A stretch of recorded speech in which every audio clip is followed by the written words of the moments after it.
साल 1947 की शुरुआत काफी कठिन थी, क्योंकि कुछ साल पहले जो लोग आजाद भारत चाहते थे वही लोग बंटवारे के नारे लगा रहे थे। धर्म की बिना पर अखंड भारत की दो मुल्कों के बंटवारे की मांग ने जगह जगह हिंसक दंगे भड़का दिए। जो भारत मात्र 2 सदियों पहले दुनिया की कुल अर्थव्यवस्था में 27% हिस्सेदारी रखता था, जिसके धन को अंग्रेजों ने भारत से लूटकर धन दौलत इंग्लैंड पहुंचा दी थी, इसलिए 1947 में दुनिया की अर्थव्यवस्था में भारत का हिस्सा सिर्फ 3.9% रह गया था। दोस्तों, आज फूटी कौड़ी शब्द का इस्तेमाल मुहावरों में किया जाता है। वही फूटी कौड़ी उस वक्त देश की सबसे छोटी करेंसी बची थी। 200 सालों तक भारत को लूटने वाले अंग्रेज भारतीय सैनिकों की मदद से द्वितीय विश्व युद्ध तो जीत गए थे, मगर भारत में आजादी की आग को काबू करना अब उनके बस की बात नहीं थी। इसलिए देश के मसलों को सुलझाने के बजाय उन्होंने देश को 2 हिस्सों में बांट दिया। 14 अगस्त को मोहम्मद अली जिन्ना को पाकिस्तान सौंपने के बाद लॉर्ड माउंटबेटन कराची से दिल्ली लौटे तो वो अपने हवाई जहाज से मध्य पंजाब की आसमान की तरफ जाते हुए काले धुएं साफ देख सकते थे। इस धुएं ने महात्मा गांधी, सरदार वल्लभ भाई पटेल और विशेष रूप से नेहरू के राजनीतिक जीवन के सबसे बड़े क्षण की चमक को काफी हद तक धुंधला कर दिया था। उस शाम को जैसे ही सूरज डूबा, 2 सन्यासी एक कार में जवाहरलाल नेहरू के 17 यॉर्क रोड स्थित एक घर के सामने रुके। उनके हाथ में सफेद सिल्क का पैतांबर, तंजौर नदी का पवित्र पानी, बबूत और मद्रास के नटराज मंदिर में सुबह चढ़ाए गए उबले हुए चावल थे। उनके आने की खबर मिलते ही नेहरू घर के बाहर आए। सन्यासियों ने नेहरू को पैतांबर पहनाया, उन पर पवित्र पानी का छिड़काव किया और उनके माथे पर पवित्र भभूत लगाई। हालांकि पंडित नेहरू जीवन भर इन रस्मों का विरोध करते आए थे, लेकिन उन्होंने मुस्कुराते हुए सन्यासियों का अनुरोध स्वीकार किया। हालांकि इस मुस्कुराहट के पीछे दर्द छिपा हुआ था। बंटवारे के कारण तड़प रहे लाखों भारतवासियों को सब कुछ छोड़कर पलायन करते देखने का दर्द, खाने के लिए तरस रहे बच्चों को देखने का दर्द और दंगों में जान गंवा चुकी जनता के परिवार का दर्द। उसी शाम आजादी की स्पीच लिखने से पहले जब नेहरू, पद्मजा नायडू, फिरोज गांधी और इंदिरा गांधी के साथ खाने के मेज पर बैठे, तभी उनके फोन की घंटी बजी। ये फोन लाहौर से आया था और खबर मिली कि वहां के नए प्रशासन ने हिंदू और सिख इलाकों की पानी की आपूर्ति काट दी थी।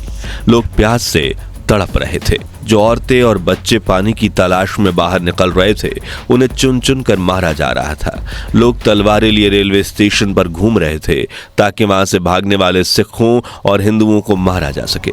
नेहरू ने फोन रखा और आंखों में आंसुओं के साथ बेटी इंदिरा से बोले, मैं आज कैसे देश को संबोधित कर पाऊंगा, मैं कैसे जता पाऊंगा कि मैं देश की आजादी पर खुश हूं, जब मुझे पता है कि मेरा लाहौर, मेरा खूबसूरत लाहौर जल रहा है। तब इंदिरा ने उन्हें जल्द सब कुछ ठीक होने का दिलासा दिया और नेहरू ने अपनी स्पीच ट्रिस्ट विद डेस्टिनी यानी नियति के साथ मुलाकात लिखी और देर रात संसद में अपना भाषण दिया। वो बोले, आधी रात को जब दुनिया सो रही होगी, भारत जीवन और स्वतंत्रता के साथ जागेगा। अगली सुबह करोड़ों देशवासियों ने आजाद भारत की खुली हवा में सांस ली। बंटवारे का दर्द तो अब भी था, लेकिन उसका सामना करते हुए आगे बढ़ना जरूरी था। मगर यह उतना भी आसान नहीं था, क्योंकि लगभग 200 सालों तक सोने की चिड़िया कहे जाने वाले भारत के सुनहरे पंख एक एक कर कतर कर अंग्रेज तो चले गए, लेकिन पीछे छोड़ गए गरीबी, बेरोजगारी, महंगाई, भुखमरी, निरक्षरता और बिना किसी टिकाऊ काम धंधे वाली 33 करोड़ लोगों की जनता। तो उस दौर में महंगाई कितनी थी? इतनी चुनौतियों के बावजूद भारत अपने पैरों पर खड़ा कैसे हो पाया और 1947 में भारत कैसा था? जानने से पहले हर भारतीय वीडियो को लाइक के साथ कमेंट बॉक्स में जय हिंद जरूर लिखे, क्योंकि जय हिंद का नारा लगाना हमारे लिए गर्व की बात है। आजादी के बाद देश की 70% जनता गरीबी और भूखमरी से जूझ रही थी। स्कूल में शिक्षा लेने के बजाय बच्चे सड़क पर खाना ढूंढना सीख रहे थे, जिस वजह से देश में 88% लोग अनपढ़ थे। 2 सदियों पहले भारत दुनिया की कुल अर्थव्यवस्था का 27% हिस्सेदारी रखता था, लेकिन अंग्रेजों ने भारत से लूटकर धन दौलत इंग्लैंड पहुंचा दी थी। इसलिए 1947 में दुनिया की अर्थव्यवस्था में भारत का हिस्सा सिर्फ 3.9% रह गया था। इसमें भी देश की 60% आमदनी खेती पर निर्भर थी। कहा जाता है कि अंग्रेजों के राज के दौरान भी भारतीयों की इतनी बुरी अवस्था नहीं थी जितनी आजादी की और बंटवारे के दौरान करीब 6 महीनों तक हुई थी, क्योंकि बिना किसी सरकार, बिना किसी करेंसी और बिजनेस के अंग्रेज भारत को अपने हाल पर तड़पने के लिए छोड़कर भाग निकले थे। लेकिन भारत परिवर्तन और विकास के लिए बिल्कुल तैयार था।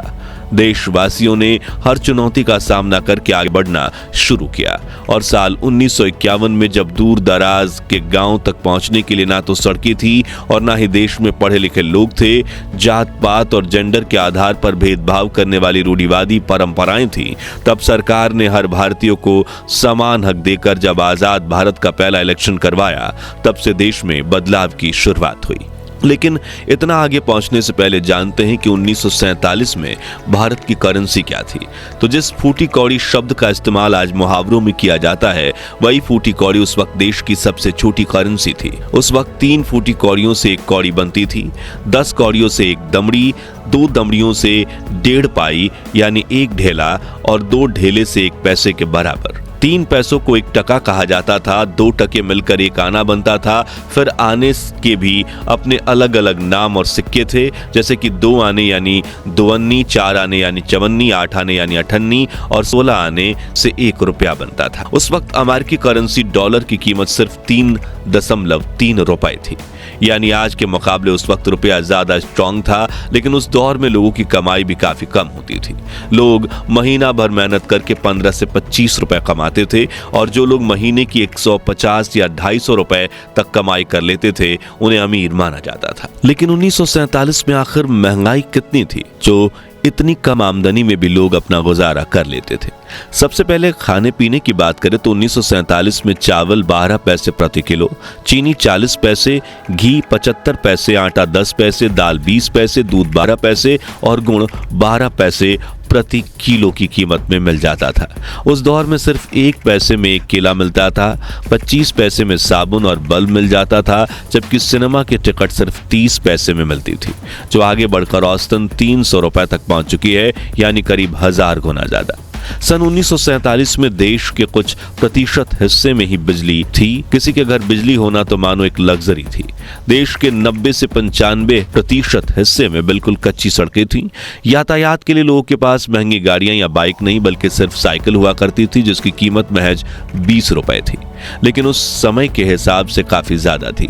सोना चांदी की बात करें तो 1947 में 10 ग्राम सोने की कीमत मात्र 88 रुपए थी, जो आज 88 रुपए से 88,000 पहुंचने के करीब है। और 1 किलो चांदी की कीमत सिर्फ 107 रुपए थी। बाकी जीवन जरूरी चीजों की कीमत पर नजर डालें तो टॉर्च 1.5 रुपए, केरोसिन वाला चूल्हा 8 रुपए, सिलाई मशीन 85 रुपए, गाड़ी 2500 रुपए, लग्जरी होटल में खाना 3 रुपए और अखबार 12 पैसे में मिल जाता था। उस वक्त पाकिस्तान के पास अपनी कोई करेंसी नहीं थी, इसलिए आजादी के बाद कई सालों तक उन्होंने भारत के रुपए पर ही हुकूमत पाकिस्तान लिखकर अपना काम चलाया, जिसके बाद उन्होंने अपना पाकिस्तानी रुपया बनाया था।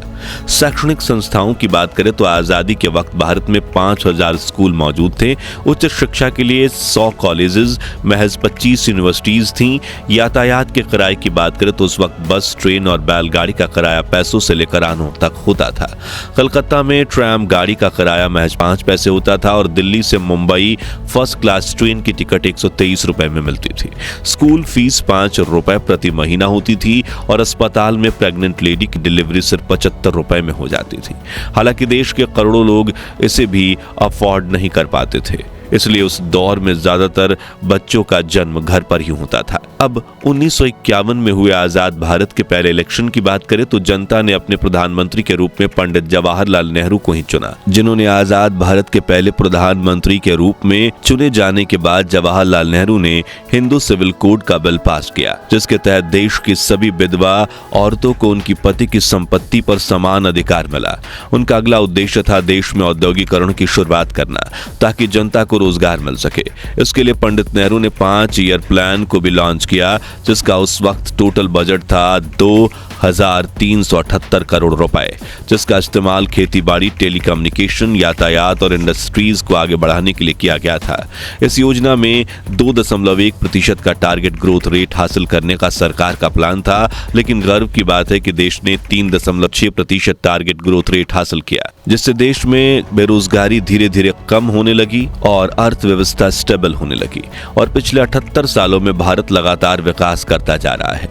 और आपको ये जानकर गर्व महसूस होगा कि जिस ब्रिटेन ने भारत को 200 सालों तक लूटा था, साल 2009 में भारत ने उसकी अर्थव्यवस्था को पीछे छोड़ दिया और आज भारत की इकोनॉमी दुनिया की 5वीं सबसे बड़ी इकोनॉमी है। तो आज के लिए बस इतना ही। अगर आपको भी देश को आजादी दिलवाने वाले महान क्रांतिकारियों पर गर्व है तो उनके सम्मान में कमेंट बॉक्स में जय हिंद जय भारत जरूर लिखें। ये वीडियो पसंद आई हो तो लाइक और शेयर करके 15,000 लाइक्स के लक्ष्य को हासिल करने में हमारी मदद कीजिए और हमारे भारत के महान इतिहास से जुड़े ऐसे ही दुर्लभ वीडियोस के लिए हमारे चैनल को सब्सक्राइब करके पास वाली घंटी जरूर बजा दीजिए। जय हिंद, वंदे मातरम।